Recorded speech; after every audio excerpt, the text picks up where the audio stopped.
एक कहावत है कि भले ही अच्छे तैराक हो, लेकिन उस तालाब में कूदना मत जिसकी गहराई ज्ञात ना हो, उस जगह पर जाना मत जहां की परिस्थितियों का पता ना हो।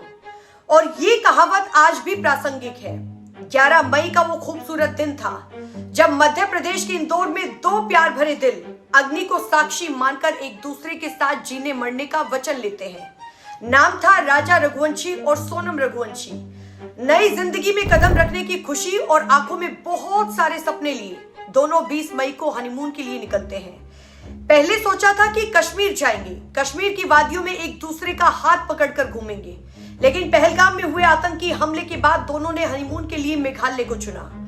अब राजा रघुवंशी और सोनम रघुवंशी बेंगलुरु होते हुए असम की गुवाहाटी पहुंचते हैं और मां कामाख्या के दर्शन करने के बाद मेघालय के शिलोंग के लिए रवाना हो जाते हैं। दोनों एक होमस्टे में रुकते हैं और अगले ही दिन किराए की स्कूटी लेकर घूमने के लिए निकल जाते हैं। कुछ देर बाद ही दोनों का संपर्क परिवार से टूट जाता है। जब काफी देर बाद तक बात नहीं हुई तो परिवार परेशान हो जाता है और मेघालय पुलिस को इस पूरे मामले की जानकारी दी जाती है, इस पूरे मामले की खबर दी जाती है।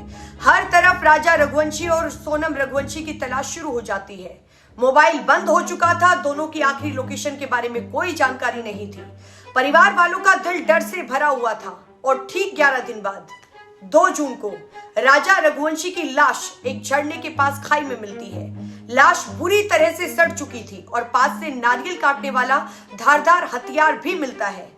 मौके पर जो हालात थे उन्हें देखकर साफ तौर पर अंदाजा लगाया जा सकता है कि किसी ने बेरहमी के साथ राजा रघुवंशी की हत्या की है। और आप याद कीजिए कि राम जी के काल में भी राक्षस थे, कृष्ण जी के काल में भी राक्षस थे, फिर ये तो कलयुग है।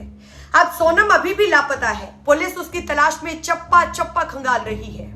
राजा रघुवंशी मध्यम वर्गीय परिवार से ताल्लुक रखते हैं और 28 साल का राजा रघुवंशी बेहद ही शांत स्वभाव का था। ट्रांसपोर्ट का बिजनेस करता था। परिवार ने राजा रघुवंशी के बारे में जानकारी ये भी दी है कि उन्होंने अपने हनीमून के लिए कई महीने पहले से ही प्लानिंग कर ली थी और सेविंग भी कर ली थी। राजा सिस्टम बनाकर ही काम करते थे।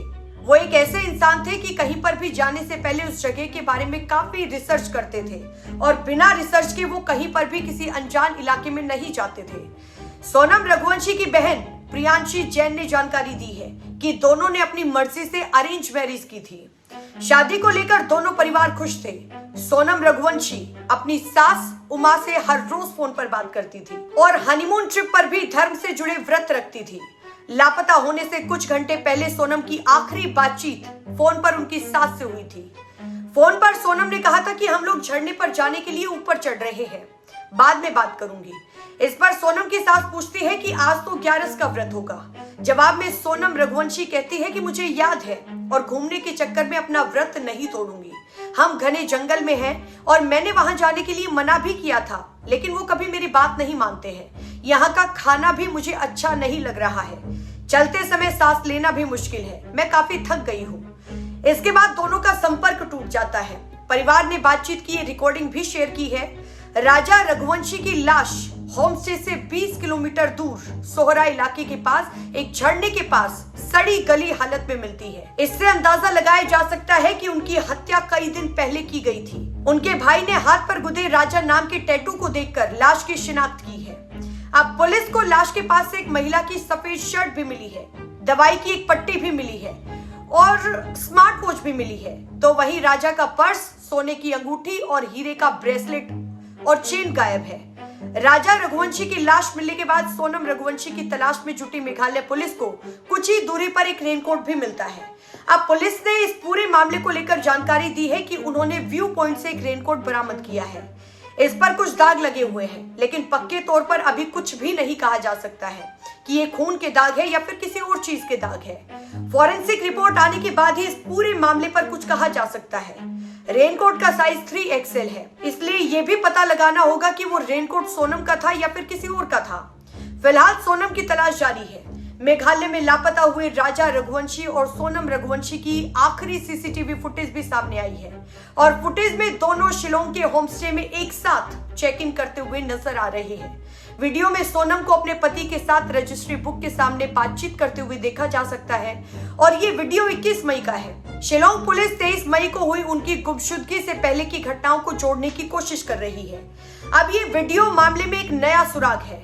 अब कुछ लोग सुरक्षा व्यवस्था को कोस रहे हैं, लेकिन कुछ लोग मेघालय सरकार के रवैये की आलोचना कर रहे हैं। इस घटना से भविष्य के लिए बहुत कुछ सीखने को मिलता है। हमारे पुरखों के रीत रिवाज भी याद आ रहे हैं।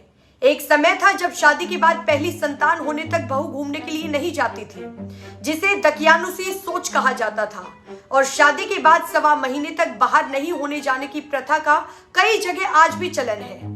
पुरातन समय में विद्यमान रहे कई कारणों से विपदाओं से बचने के लिए ऐसा किया जाता था, लेकिन आज ये प्रासंगिक नहीं है।